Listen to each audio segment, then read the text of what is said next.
এবার জিবরাইল আলাইহিস সালাতু ওয়াস সালাম বলেন, মুসা পয়গম্বর মনে মনে ভাবছিলেন আল্লাহর ঘুম আসেনি, তন্দ্রা আসেনি, তাই মনে মনে আপনার উত্তর আল্লাহ দিয়া দিছে। চিন্তা করে দেখেন তো, আপনার ঘুমের বাবে আপনার গ্লাস ভাঙছে, আপনি একটা মিনিটও ঘুমান নাই, ঘুমের বাবে আপনার গ্লাস ভেঙে গেল, অথচ আপনার হাতে তো কিছুই ছিল না, দুইটা গ্লাস ছিল। এই দুইটা গ্লাস আপনি হাতে রাখতে পারলেন না, ঘুমের বাবে আপনার গ্লাস ভেঙে গেল। আর আমার আল্লাহর কুদরতি হাতে 7টা আসমান, 7টা জমিন, সূর্য চন্দ্র গ্রহ নক্ষত্র পাহাড় পর্বত কুল কায়নাত আমার মালিকের হাতে। সেই মালিক যদি ঘুমায়, বলুন আসমান থাকব, জমিন থাকব? এই কথা শোনার সাথে সাথে মুসা পয়গম্বর আল্লাহর কুদরতি পায়ে সেজদায় পড়ে গেছে, চিৎকার দিয়া বলে, মালিক বুঝতে পারি নাই, ঠিকই তো আমার হাতে তো দুইটা গ্লাস ছিল, একটু ঘুমের কারণে, ঘুমের বাবের কারণে গ্লাস পড়ে ভেঙে গেল। আর আপনি আল্লাহর কুদরতি হাতে এই সব সমগ্র সৃষ্টি, আপনার যদি ঘুমের বাবে ধরে, আসমান তো আসমান থাকবে না, জমিন জমিন থাকবে না, সব ধ্বংস হয়ে যাবে। আল্লাহ রাব্বুল আলামিন বলেন, আমার ঘুম নাই, আমার তন্দ্রাও নাই। সুবহানাল্লাহ, আল্লাহর ঘুম আছে। লা তাখুযুহু সিনাতু ওয়ালা নাওম। আল্লাহ বলেন, আমার ঘুম নাই, আমার তন্দ্রাও নাই, আমি ঘুমাই না, আমার ঘুম নাই, আমার তন্দ্রাও নাই। যুবক ভাইরা, মুসা নবী বুঝতে পারছে, সেই আল্লাহকে জিগায় ইহুদিরা, খ্রিস্টানেরা আপনার আল্লাহ করে রাখেন। আমার আল্লাহ বলেন, আল্লাহুস সামাদ, আমি অমুখাপেক্ষী, আমি কারো উপর নির্ভর করি না, কুল কায়নাত আমার উপরে নির্ভর করে। লাম ইয়ালিদ ওয়া লাম ইউলাদ, আমি কারো কাছ থেকে জন্ম নেই নাই, আমি কারো কাছ থেকে জন্ম নেই নাই, আমি কাউরে জন্ম দেও নাই। তাহলে প্রশ্ন পাইল 3টা। 4 নাম্বার প্রশ্নটা তারা করলো, ও পয়গম্বর বলুন, আপনার আল্লাহর শক্তি কি পরিমাণ? আপনার আল্লাহ যদি খলিলুল্লাহর সময় নমরুদে করছিল, নমরুদ দাও ইব্রাহিম নবীরে কইছিল, তোমার আল্লাহ আমার সাথে পারবো না, নাউজুবিল্লাহ কইতেন না। নমরুদ আল্লাহ গোটা পৃথিবীর বাদশা বানাইছিল, আর জনগণ তারে খুদা ডাকতো, সে নিজেরে খুদা দাবি করে বলতো, আমার যে শক্তি, তোমার আল্লাহকে আমার সাথে পারবো নি, নাউজুবিল্লাহ কইতেন না। ইব্রাহিম খলিলুল্লাহ নমরুদরে বুঝাইছে যে নাফরমানি করিস না, তোরে আল্লাহ ভালোবাসে, মহব্বত কইরা রাজত্ব দিছে, ক্ষমতা দিয়া তোরে পরীক্ষা করতেছে, মালিকের নাফরমানি করিস না। কিন্তু ইব্রাহিম খলিলুল্লাহ রে এই নমরুদে বহু শাস্তি দিছে, আগুনে পর্যন্ত ফালাইছে, বারবার তার তাকব্বরি দেখায়, বেড়াগিরি দেখায়। একটা সময় চ্যালেঞ্জ করলো, এই ইব্রাহিম, তোমার মালিক রে বলো আমার সঙ্গে যুদ্ধ করবনি। আল্লাহর হাবিব ইব্রাহিম খলিলুল্লাহ মালিকের কাছে বলল, মালিক, এই নমরুদ আর ভালো হবে না, নমরুদ পথভ্রষ্ট হয়ে গেছে, নিজেরে খোদা দাবি করে, জনগণের সামনেই আমার টের দেয়, আমার সঙ্গে চ্যালেঞ্জ করে, আপনি তার সঙ্গে যুদ্ধ করলে পারবেননি। আল্লাহ সে তো মানুষকে পথভ্রষ্ট করতেছে, মানুষের মন মানসিকতা গোড়ায়া দিতেছে, তারে থামায়া দেন। বহু রিকোয়েস্ট করছি, তার জন্য হেদায়েতের ভিক্ষা চাইছি, আল্লাহ সে নষ্ট হয়ে গেছে, বারবার আপনার সঙ্গে যুদ্ধ করার জন্য সে আমারে হুমকি দেয়, আল্লাহ আপনার বাহিনী পাঠাইয়া তারে ধ্বংস করে দেন। আল্লাহ তখন ইব্রাহিম খলিলুল্লাহরে বলল, এই ইব্রাহিম খলিলুল্লাহ, যাও নমরুদরে বলো, সে যেহেতু যুদ্ধ করতে চায়, তার ক্ষমতা সে লইয়া দাঁড়াইতো, আমি আল্লাহ তার সঙ্গে যুদ্ধ করার জন্য, আমার সঙ্গে সে যুদ্ধ করতে চায়, তারে বলো তার বাহিনী লইয়া দাঁড়াইতো। নমরুদ করছে কি, গোটা পৃথিবীর বাদশা ছিল, গোটা পৃথিবীর, গোটা পৃথিবী নমরুদে চালাইতো, তার বাহিনী কোটি কোটি বাহিনী। 50 কিলোমিটার এরিয়া নিয়ে তার বাহিনী অস্ত্র সহ লোহার পোশাক পরিধান করে দাঁড়াইছে, আল্লাহর সাথে যুদ্ধ করত। কত কিলোমিটার? 50 কিলোমিটার এরিয়া নিয়ে এর বাহিনী দাঁড় করাইছে। চিন্তা করেন কত বড় মজা, আল্লাহর সাথে যুদ্ধ করত। ইব্রাহিম খলিলুল্লাহ বারবার বোঝায়, নাফরমানি করিস না, নাফরমানি করিস না, তোর বাহিনীর সঙ্গে যুদ্ধ করতে আমার মালিকের কামান বিমান লাগবে না। জমিনে যদি আল্লাহ অর্ডার দেয় তোরে খামড়ায় ধরবো, ঠিক নেই? কিন্তু এ খালি কয় না, আমার চেয়ে শক্তি কারণে। শেষে ইব্রাহিম খলিলুল্লাহ আল্লাহর কাছে বললেন, আল্লাহ আপনি তারে ধ্বংস করেন। আল্লাহ তখন বাহিনী পাঠাইছে, এর মতো এত বাহিনী লইয়া লোহার পোশাক অস্ত্র সহ দাঁড়ায় আছে। আর আল্লাহ যে বাহিনী পাঠাইছে তার তাফায় মেরা লাগানো যায় মশা, নাকি খুব বড়।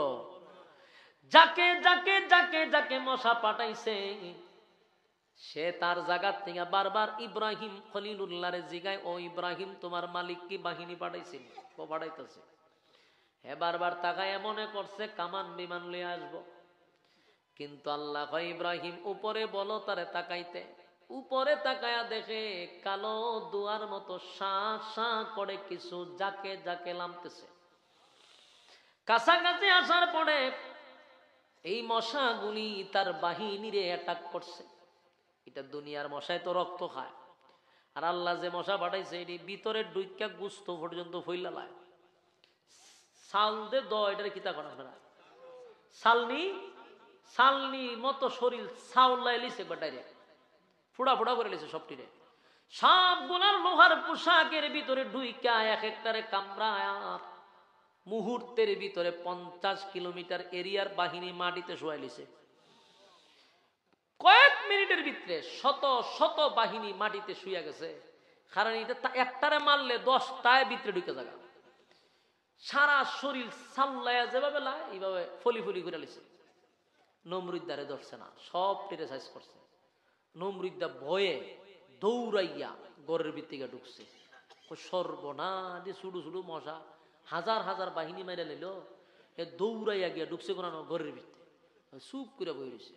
আর এই অসংখ্য মশার মধ্যে একটা আছে প্রতিবন্ধী, মানে ভাওটাও নাই। এ আল্লাহরে আল্লাহ আমারে কোন কামে পাঠাইছে? সবাই যার যার কামে ব্যস্ত, তা আমি দিয়ে না বইয়া রইলাম। আল্লাহ তোরে ভালাই ভাল লেগে পাঠাইছি না, তোরে দিয়ে বড় কাজ করাবো। গরু ঢুকিয়া দেখবে বম্পাস্টিক মার্কা নমরুদ্দা বসা, নাক দুইটা বড় বড়। এটাতে ঢুকবি, ঢুকিয়া হেড অফিসে গিয়ে বইবি। এই মশা গুনগুন গুনগুন ঘুরে জানাইছে। এখন নমরুদ্দা বয়ে চতুর দিকে লুকাইতেছে, যাই পড়ছে। কিন্তু হ্যাঁ চাইতে চাইতে না হাতে ঢুকে গেছে, ঢুকিয়া ডাইরেক্ট গিয়ে মগজ গেছে। মগজ কি সাধারণ জিনিস? মাথার মধ্যে এমনি একটা কামড় দিলি মেজাজ গরম হয়ে যাবে। আর এখানে মগজ গিয়ে ঢুকছে, ঢুকিয়া একেবারে মগজটার মধ্যে মশাটা বইছে। জিব্রাইলের সাথে তার একটা বালা সুসম্পর্ক, তো জিব্রাইলের মোবাইল নাম্বার রাখছে। ফোন দিছে জিব্রাইলে যে বস কি করা যায়? জিব্রাইলে কয় তোমার জায়গা মতো বসাইছি, এখানে বৈশা থাকো। বইয়া তোমার মুখ যে একটা সুই আছে, এটা জায়গা মতো ঢুকাইয়া দাও। তো জিব্রাইলটা আবার বস হিসাবে মানছে। তো জিব্রাইলে যেমনি কইছে এমনি মগজ এমনি সুইটা ঢুকাইছে। যেই সুই ঢুকাইছে নমরুদ তিনাত উপরে উঠছে, লাফাইতে লাফাইতে। মাথার তাফায় আর দৌড়ে, মাথার তাফায় আর দৌড়ে। এরে আর অন্য কোনো মশায় ধরছে না, একটা মশা।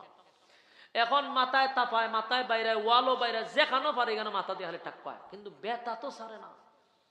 ভয়াবহ অবস্থা নমরুদের, পাগলের মতো দৌড়তেছে আর মাটির বাইরিতেছে, ওয়ালও বাইরিতেছে, কিন্তু ব্যথা সারে না। কর্তটা কি তা? এই পরিস্থিতি যা কাছে পায় তা দিয়া বাইরে, ব্যথা সারে না। জুতা আসিন কাছে, এটা লইয়া মারছে বাড়ি মাথা।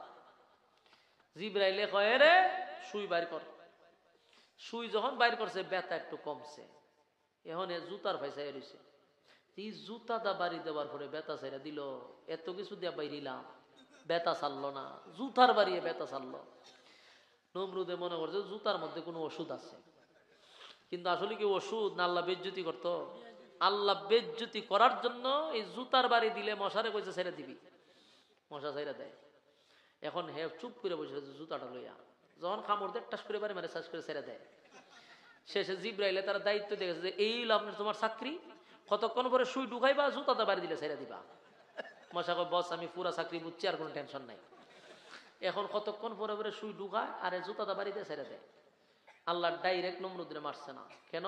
আগে যারা জুলুম করে, যারা মানুষের উপর অত্যাচার করে, যারা মানুষের হক নষ্ট করে, এদেরকে আল্লাহ পরকালে শাস্তি দিবে বিষয়টা এমন না। শাস্তি তো তার পরকালে আছে, দুনিয়াতে চরম পর্যায়ে তারা বেজ্জতি না করে কবরে নিবে না। দেখেন তো আপনারা, যত জালিম পৃথিবীতে বাস করে গেছে তার শেষ পরিণতি কি হয়েছে? একটাও কি সম্মানের সহিত গেছে? কথা হয় না। ফেরাউন্নার আল্লাহ সুবায়া মারছে, তার জাতির সামনে তারা সুবায়া মারল। এরপরে সাজ্জাদরে মারল, তারপরে আবু জাহেলরে মারল। আমরা ছোটবেলা দেখছি বুশরে আমেরিকা, এর জুতাটা মারল, ঠিক নেই? ওয়াং সাং সুচিরে বেজ্জতি করলো।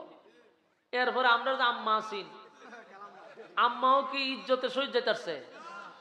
যদি নিচে দিয়ে আম্মা যাইতো, উপরে তো যাওয়ানে বাচ্চা গেছে গা। নাহলে নমরুদের এই জুতা আম্মার কপালও ভরতো, উপরে দা গেছে আম্মা। যাই হোক, আম্মার পরে আমরা যে আব্বা আছে বর্ডারের রিফার দাদা, ওই ডাকতাম আমরা, কিন্তু আম্মা যেহেতু উজ্জা বিয়া বই গেছে তো করম কিতা, আমরা ওই যে দাদা, এই দাদারও আল্লাহ সাইজ করবো, তার শেষ পরিণতি ভালো হবে না। আমরা যুগে আল্লাহ যুগ দেখায় আনে, কারণ ইতিহাস সাক্ষী দেয় জালেমদের শেষ পরিণতি হয় বেজ্জতি। পরকালে তার শাস্তি তো আছে। তো নমরুদরে সব মশাই কামড়াইছে না, এর একটা মশাই আক্রান্ত করছে। তো জুতা লইয়া বইয়া তাই খালি বাইরা খালি বাইরা। তখন বলেন একটা মানুষ জুতাটা কত বাইরিব, আতে দুধ পাওয়া যায় না, আত ব্যথা করে। শেষে এখন কি করবো, একজন লোক রে বলছে যে তুই যদি আমার জুতাটা বাইরাস তোরে মাসে এত টেকা দিব। এখন জুতাটা বাইরিলে টেকা পাওয়া যায়। ই লোকে কয় সর্বনাশ, এর মতো একটা জালেমরে যদি জুতাটা বাইরি তারি টেকা তো আমার উল্টা দেওয়ার দরকার আছে, উল্টা যে তো আমার দিবতী চাকরি তো আমার দরকার। এই লোক খুব আনন্দের সহিত চাকরিটা গ্রহণ করছে, যে কোনো অসুবিধা নাই, মাসে আমার টেকা দিয়ে না দিয়ে জুতাটা আমার হাতে দেন, আপনার বাইরে লই। তখন শিখাই দিচ্ছে আমি ইশারা দিলি বাড়ি মারবে। তো মশাই যখন সুই ঢুকায় বাড়ি দেয়, টাস করে জুতাটা বাড়ি মারে, মশাইও ছাইরা দেয়। আর যতগুলা দেখবেন প্রতিবন্ধী টাইপের, ফাও নাই আপনার একটু বিতলাটা হে মারাত্মক। এটা তো ফাও নাই মশা, বিতলা বেশি, কতক্ষণ পুরো ঢুকায় আর বাইর করে, আর হেও জুতাটা বাইরে। তো প্রথম তো চাকরি নিছে আনন্দের সহিত, জুতাটা বাইরিছে কদিন, কিন্তু একটা পর্যায়ে হেও বিরক্ত, এও বিরক্ত হয়ে গেছে। কারণ কত বাইরিত, বেচারা খানা খাইতে পারে না, ঘুমাইতে পারে না, বাথরুমও যাইতে পারে না। নমরুদে খালি জুতাটা বাইরা। তখন হে দেখছে খানা খাইতে গেলে তাড়াতাড়ি বাড়ি দে, খানা অর্ধেক তো বাড়ি দেওয়া লাগে, বাথরুমে গেলে টাইম না আনে বাড়ি দে। তো পড়ছে না বিপদ। হে কই রে আমি যে মহামুসিবতে বললাম, জুতাটা বাইরিছিলাম শোকে শোকে, হন দিয়ে আমার জীবন লইয়া টান দিছে। এও না খাইতে খাইতে শুকাই গেছে গা, এর শরীরের অবস্থা খারাপ। এ চিন্তা করলো চাকরিটা যদি ছাইরা দেয় হে আমার গর্দান নিব, আর চাকরি যদি আমি না সারি করতে থাকি তাও আমি এমনি মরে যাবো গা। তো মরুমই যেহেতু এর মাইরা মরে যাবো গা। ওই সে সিদ্ধান্ত নিল জুতাদার বাড়িতাম না, একবারই তোরে ঠান্ডা করতেই। জুতার বদলা লইছে মুগুর, মুগুর চিনুননি, মুগুর একটা লইছে মুড়া লইয়া বইয়া রয়েছে একদিন, জুতাটা বাড়ি দে, যেই কইছে বাড়ি দিত জুতা তৈয়া মুগুর দা যৎকান শক্তি আছে বাড়ি মারছে, একবারই মাথা দুই ভাগ হয়ে গেছে। মশা ছায়া দিয়ে উপরে ছাদ নাই। মশাই জিব্রাইলে ফোন দিয়ে স্যার পরিবেশ খুব মারাত্মক নোংরা হয়ে গেছে, এই পরিবেশ আমার থাকা সম্ভব না, জিব্রাইল হয় তোমার চাকরি শেষ, চলে আসো। নমরুদ শেষ নি, কথা হয় না। চরম পর্যায়ের বেজ্জতি করে তারপরে নমরুদে মারছে। এমনি মারছে না বেজ্জতি হইরা, চরম পর্যায়ের বেজ্জতি নমরুদের মারছে। জালেমরা কোন সময় ইজ্জতের সহিত যাইতে পারে না, কথা কোন ঠিক? আল্লাহ রাব্বুল আলামিন বলেন এই প্রশ্নটা নমরুদেও করছিল, যেই প্রশ্নটা নবীর যুগে ইহুদিরা খ্রিস্টানরা মূর্তি পূজারীরা করছে। নমরুদেও বারবার বলতো তোমার আল্লাহর শক্তি কি পরিমাণ, এটা তারাও প্রশ্ন করত। ঠিক নবীর যুগের মূর্তি পূজারীরাও কয় তোমার আল্লাহ কি আমার সঙ্গে পারবে, আমাদের দেবদেবীর সঙ্গে পারবে? তাই আল্লাহ কুলফু আল্লাহ সূরার শেষের অংশে বলেন ওয়ালাম ইয়াকুল লাহু কুফুয়ান আহাদ। আল্লাহ বলে আমার সমকক্ষ, আমার সমতুল্য কেউ নাই, কেউ নাই, আমার সমতুল্য আমার সমকক্ষ কেউ নাই রে। আল্লাহ তাদের প্রতিটা প্রশ্নের জবাব কিন্তু দিয়া দিছে। দেখেন তো তারা যে প্রশ্নগুলা করছিল, 1 নাম্বার, তোমার আল্লাহ কয়জন? আল্লাহ বলেন কুল হুয়াল্লাহু আহাদ, নবী আপনি বলুন আমি এক অদ্বিতীয়।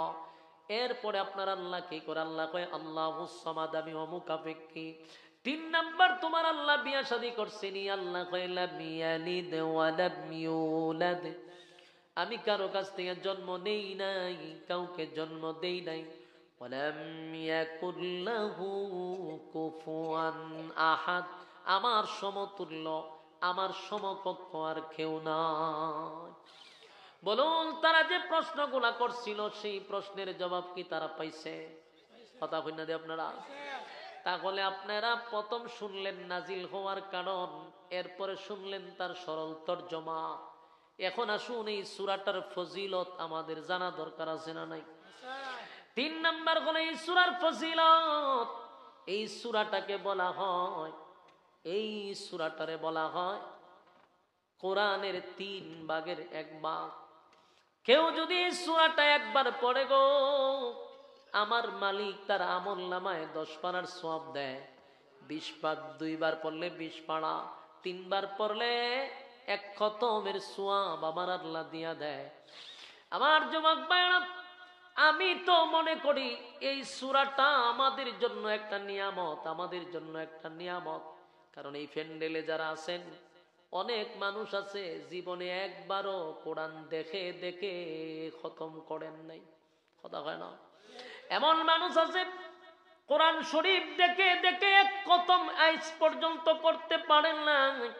আমার প্রশ্ন হলো, যেদিন দুনিয়া থেকে বিদায় হয়ে যাবেন, যেদিন আমরা চিরবিদায় হয়ে যাব, হাসরের মাঠে যেদিন আল্লাহ বারদার করাবে হিসাব নেওয়ার জন্য, আমল নামা যখন দেখবে, তখন দেখবে আমল নামার ভিতরে বন্দার একটা খতমের সওয়াব নাই রে, একটা খতমের সওয়াব নাই। সেদিন যদি আল্লাহ প্রশ্ন করে, বান্দারে কোরআন তো তোদের জন্য একটা নিয়ামত স্বরূপ, কোরআন তো বহু বড় এক নিয়ামত দিছিলাম, কোন নবীর আমলে আমি কোরআন নাজিল করি নাই, উম্মতি মুহাম্মদীর জন্য কোরআন সবচেয়ে বড় নিয়ামত। এত বড় গ্রন্থ পাওয়ার পরেও একটা খতম তোরা দিতে পারলি না, তোদের আমলনামার মধ্যে কোরআনের খতম পাওয়া যায় না। আর আল্লাহর নবী বলেন, হাসরের মাঠে আমার উম্মতের রেজাল্ট আমার হাতে দেওয়া হবে। আমি আমার উম্মতের রেজাল্ট নিজেই দেখব এবং দেখা দেখা বলবো, উম্মতের আরে যে কোরআনের জন্য আমি রক্ত দিলাম, যেই কোরআনের জন্য আমি আঘাত সহ্য করলাম, কোরআনের দাওয়াত দিতে গিয়ে আমি মার খাইলাম, সেই কোরআন একটা খতম তোর আমল নামায় পাইলাম না। উম্মত তুই কি করলি তোর হায়াতের জিন্দেগিতে? তোরে না আমার মালিক 60 বছর সময় দিল, আমার মালিক না তোরে সময় দিল, কেন পারলি না, কেন পারলি না? সেদিন বলুন আল্লাহর কাছে কি জবাব দিব? তাই আমাদের একটা সুবর্ণ সুযোগ হলো, যারা কোরআন পড়তে পারি না, যারা কোরআন খতম দিতে পারি না, আমরা যদি নিয়ত করি প্রতিদিন আমরা কুল হুয়াল্লাহ সূরাটা 3 বার পড়ব, তাহলে আমাদের আমল নামায় 1 খতমের সওয়াব গিয়া জমা হবে। আর প্রতিদিন প্রতিদিন প্রতিদিন যদি পড়তে থাকি, 365 দিনে 365টা খতম, মরার আগ পর্যন্ত কত খতম জমা হবে। আমরা যদি 3 বার পড়ি, 3 বার পড়তে গিয়ে 1 ঘন্টা লাগবে। আমার সঙ্গে পড়ুন কুল হুয়াল্লাহু আহাদ, পড়ুন আল্লাহুস সামাদ, লাম ইয়ালিদ ওয়া লাম ইউলাদ ওয়া লাম ইয়াকুল লাহু কুফুয়ান আহাদ। এই মুহূর্তে যারা পড়লেন 10 পারার সওয়াব আপনাদের আমলনামায় জমা হইছে। আরেকবার পড়ুন কুল হুয়াল্লাহু আহাদ, আল্লাহুস সামাদ, লাম ইয়ালিদ ওয়া লাম ইউলাদ ওয়া লাম ইয়াকুল লাহু কুফুয়ান আহাদ। আরেকবার পড়ুন কুল হুয়াল্লাহু আহাদ, আল্লাহুস সামাদ, লাম ইয়ালিদ ওয়া লাম ইউলাদ ওয়া লাম ইয়াকুল লাহু কুফুয়ান আহাদ। এই মুহূর্তে আমার সঙ্গে যারা 3 বার পড়লেন, একটা খতমের সওয়াব প্রত্যেকের আমল নামায় আল্লাহ কিন্তু ঢুকায়া দিছে। যুবক ভাইরা, গভীর রাত্রে ওয়াজ মাহফিলে আইসা আপনাদের লস হইল না লাভ হইল? এই যে বাড়ি থেকে ঘুমাইবেন, প্রত্যেকের আমল নামায় একটা খতম লইয়া গিয়া ঘুমাইবেন, বহু মাহফিলে তো ওয়াজ শুনতে যান, হয়তো বা এক খতম কোরআন নিয়ে বাড়িতে যাওয়া সম্ভব হয় না। আজকের এই মাহফিলে আসার কারণে প্রত্যেকটা শ্রোতাদের আমল নামায় একটা খতমের সওয়াব আছে। সুবহানাল্লাহ। আমার যুবক ভাইরা, এই সূরার এত ফজিলত, আমার সঙ্গে ওয়াদা করুন, বলুন এই সূরা পড়তে কি আমার মিনিট লাগছে? একটা মিনিটও লাগে না। তাহলে এই সূরা যদি পড়তেই থাকে কমপক্ষেও যদি 3 বার পড়ি, মরার আগ পর্যন্ত পড়তে থাকলে বলুন কতগুলা কোরআনের সওয়াব জমা হবে। কিয়ামতের ময়দানে যেদিন আল্লাহ আমাদেরকে দাঁড় করাবে, নবীর হাতে হিসাবের কাগজ দেওয়া হবে। নবী বলবে, উম্মত তোমার আমল নামায় বহু কোরআনের খতম পাওয়া যায়। নবীও খুশি হবে, নবীর গর্বে বুকটা ভরে যাবে। আমার যুবক ভাইয়েরা, শুধু এক খতমের সওয়াব পাওয়া যায় এমনটা নয়। কোন মানুষ যদি 10 বার পড়ে, 10 বার, আল্লাহর নবী বলেন জান্নাতে তার জন্য একটা বালাখানা তৈরি করা হয়। সুবহানাল্লাহ। জান্নাতের ভিতরে তার জন্য একটা বালাখানা তৈরি করা হয়। তাহলে বলুন ডেলি যদি আমরা 10 বার করে পড়ি, কতগুলা বালাখানা আমাদের জন্য তৈরি হবে? বলবেন হুজুর এত বালাখানা দিয়ে, এত বিল্ডিং দিয়ে কি করব?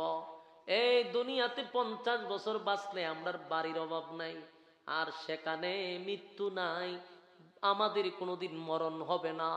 তাহলে আমাদের কতগুলা বালাখানা দরকার? কথা হয় না? কথা বল না।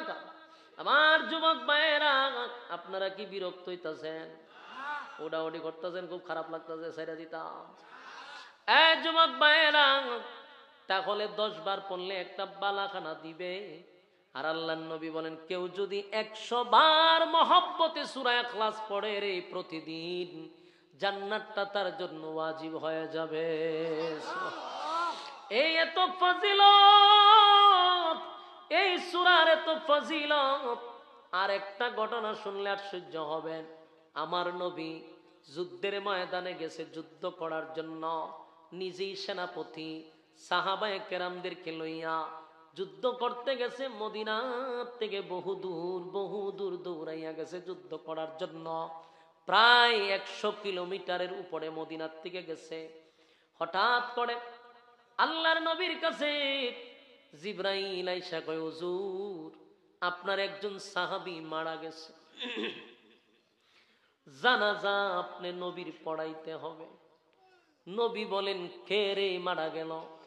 হুজুর মুআবিয়া ইবনে মুআবিয়া, উনি দুনিয়ার থেকে বিদায় হয়ে গেছে। আল্লাহর নবী বলেন জিবরাইল, আমার মুআবিয়া ইবনে মুআবিয়ারে তুমি চিনো? বলে আমি শুধু চিনি না, আসমানের সমস্ত ফেরেশতারা মুআবিয়া ইবনে মুআবিয়ারে চিনে।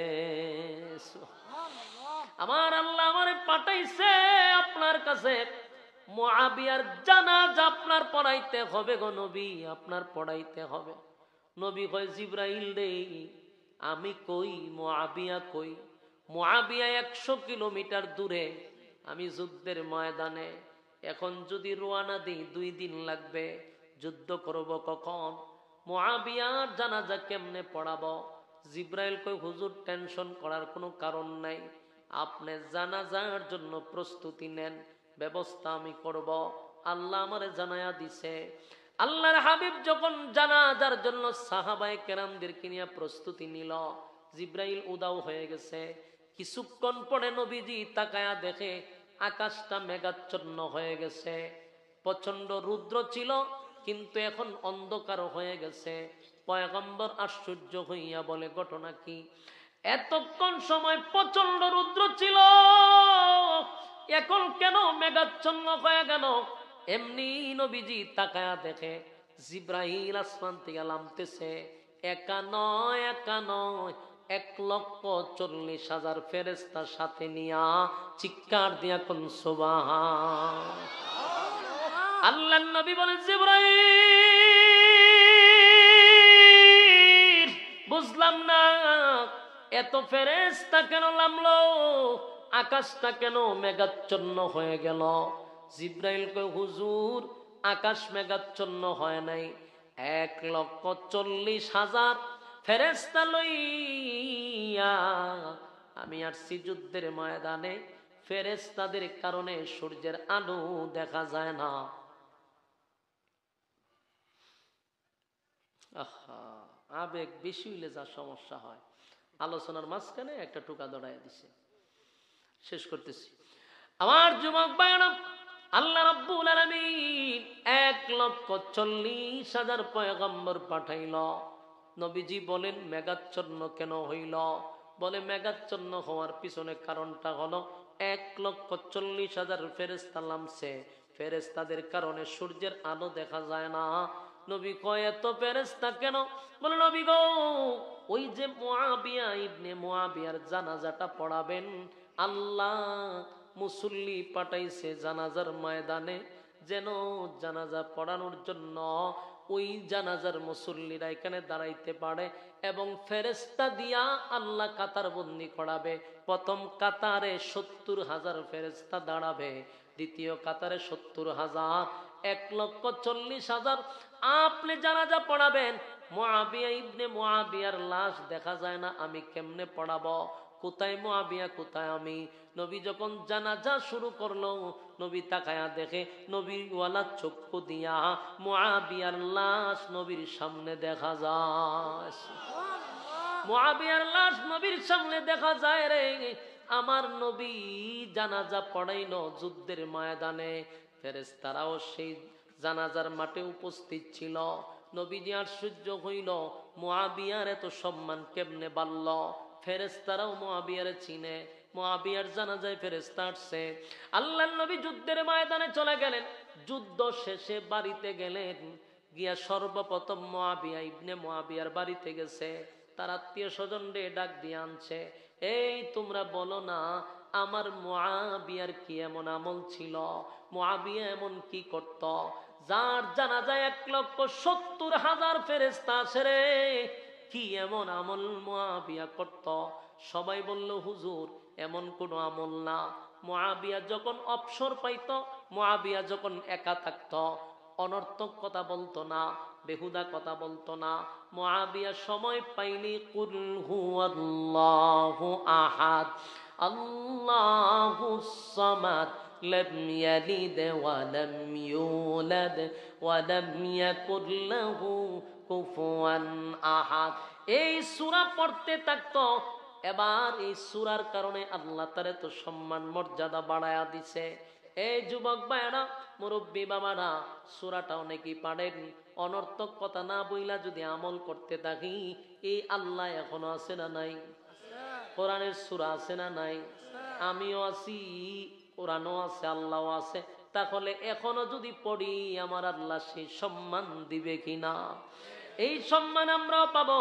তাই আজকের থেকে প্রতিজ্ঞা করেন, কারা কারা 3 বার পড়তে রাজি? লিল্লাহে তাকবীর, লিল্লাহে তাকবীর। আল্লাহ সবাইকে কথাগুলির উপরে আমল করার তৌফিক দান করুক, সকলে বলে আমিন। সম্মানিত সুধী, চাঁদপুর হযরত আয়েশা সিদ্দিকা রাদিয়াল্লাহু তাআলা আনহার এই মহিলা মাদ্রাসার উদ্যোগের মাহফিলে রাতের 12টার পরেও প্রায় 1টার কাছাকাছি আপনারা মৌমাছির মতো বসে আছেন। আল্লাহ রাব্বুল আলামিন দুনিয়া আখিরাতের ইজ্জত এবং সম্মান আপনাদেরকে দান করুক, সকলে বলে আমিন। আল্লাহুম্মা সাল্লি আলা মুহাম্মদ ওয়া আলা আলি মুহাম্মদ কামা সাল্লাইতা আলা ইব্রাহিম ইন্নাকা হামিদুম মাজিদ। দুআ শরীক হই, আল্লাহুম্মা আমিন। রব্বানা যালামনা আনফুসানা وإن لم تغفر لنا لنكونن من الخاسرين। রব্বুল আলামিন আল্লাহ, গভীর রজনীতে নজুলে রহমতের সময় আপনার মহব্বতের বান্দারা আরামের ঘুমটা হারাম করে নরমাল বিছানাতে ঘন্টার পর ঘন্টা বসে আছে। মালিক রে, সাদা সাদা দাড়িওয়ালা মুরব্বীরা হাত বাড়াইছে, মালিক ছোট ছোট মাসুম বাচ্চারা হাত বাড়াইছে, কত আলেমরা আমার সঙ্গে হাত বাড়াইছে, পর্দার আড়ালের মা বোনেরা হাত বাড়াইছে। বড় আশা লইয়া গভীর রাত্রে 2টা হাত আপনার কাছে বাড়াইছে। খালি হাতে ফিরাইয়া দিয়েন না, খালি হাতে ফিরাইয়া দিয়েন না। জীবনের সব সগীরা কবিরা ইচ্ছা আর অনিচ্ছা সব গুনাহগুনি মাফ করে দেন। বাকি জিন্দেগি আপনার মহব্বতের বান্দা হিসাবে কবুল করেন। যেমনে চললে আপনি মালিক আমাদের প্রতি খুশি, ওইভাবে জীবনটাকে পরিচালনা করার তৌফিক দেন। চলার পথে শয়তানের ওয়াসওয়াসার থেকে হেফাজত করেন, শয়তানের চক্রান্ত থেকে হেফাজত করেন, মানুষ শয়তান থেকে হেফাজত করেন, জিন শয়তান থেকে হেফাজত করেন। আল্লাহ, আমরা যারা হাত বাড়াইছি এই মজলিসে কত মানুষের মা নাই, বাবা নাই, দাদা নাই, দাদি নাই, নানা নাই, নানি নাই, কবরে চলে গেছে। আমরাও থাকবো না, চলে যাব। আল্লাহ, আজকের এই মাহফিল থেকে আমরা আমাদের আব্বা আম্মার জন্য দোয়া চাই। যাদের আব্বা আম্মা নাই তাদের কবরে সব পৌঁছায়া দেন। যাদের আব্বা আম্মা বেঁচে আছে হায়াতে আমলে বরকত দেন। আল্লাহ, আমাদের মধ্যে যারা অসুস্থ আছে শিফা দান করেন। আমাদের মধ্যে যারা অভাবী আছে অভাব দূর করে দেন। আমাদের মধ্যে যারা পেরেশানির মধ্যে আছে পেরেশানি দূর করে দেন। ঘরের মধ্যে রহমত বরকত দান করেন। আমাদের বিবি বাচ্চা গুলার নেককার বানায়া দেন। আল্লাহ, যত কিছু বললাম নবীর জুতার দুলার বরকতে কবুল করেন। বিশেষ করে মাদ্রাসার যত জরুরত আছে গাইবি খাজানার থেকে পড়া করে দেন। মাদ্রাসার ছাত্র শিক্ষকদেরকে কবুল করেন। এলাকার প্রত্যেকটা মানুষকে মাদ্রাসামুখী করে দেন। মাদ্রাসার প্রতি মহব্বতটা বাড়ায়া দেন। আল্লাহ, আপনার গাইবি খাজানার থেকে জরুরত পুরা করেন। ছাত্র শিক্ষক পরিচালক যিনি আছেন হায়াতে আমলে বরকত দেন। আল্লাহ, দুনিয়া আখিরাতের ইজ্জত সম্মান দান করেন। রব্বুল আলামিন, গোটা বিশ্বের মুসলমানদেরকে আপনি হেফাজত করেন। আল্লাহ, বাংলাদেশকে ষড়যন্ত্রের হাত থেকে হেফাজত করেন। আল্লাহ, গভীর রাত, বড় আশা লইয়া হাত বাড়াইছি, খালি হাতে ফিরাই দিয়েন না। যা এতক্ষণ বললাম, যা শুনলাম, বলনেওয়ালাকে শুননেওয়ালাকে আমল করার তৌফিক দেন। আল্লাহ, বাকি জিন্দেগি ইহদিনাস সিরাতাল মুস্তাকিমের উপরে চলার তৌফিক দেন। আল্লাহ, যে যেই আশা লইয়া হাত বাড়াইছে কেউরে খালি হাতে ফিরাই দিয়েন না। জীবনের সব গুনাহ মাফ করেন। আমার ডাইনে বামে সামনে পিছনে যত গুরুস্থান আছে প্রত্যেকটা মুর্দাগানের কবরে সব পৌঁছায়া দেন। আমাদের নাম ধরে সালাম সোনার মদিনায় পৌঁছায়া দেন। আল্লাহ, শেষ দরখাস্ত, নবীর জুতার দোলার বরকতে দুয়ারে কবুল করেন। সুবহান রাব্বিকা রাব্বিল ইজ্জাতি আম্মা ইয়াসিফুন ওয়া সালামুন আলাল মুরসালিন ওয়ালহামদুলিল্লাহি রাব্বিল আলামিন। আসসালামু আলাইকুম।